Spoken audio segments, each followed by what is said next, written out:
பட்டிமன்றம் ராஜா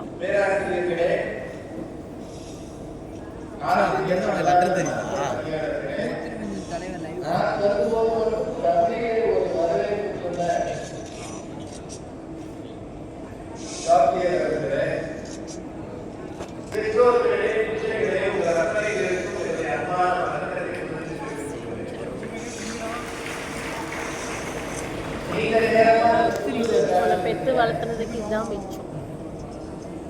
பெரும்பாலும் இத்தனை பிரம்மாண்டமான ஒரு அரங்கத்தை இதுவரை நீங்கள் பார்த்திருக்கேன்.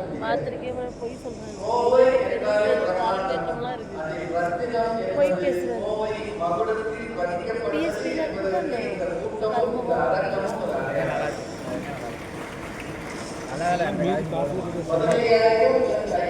ஆஃப் பண்ணிடுமா? இவ்வளோ யாரும் பார்க்க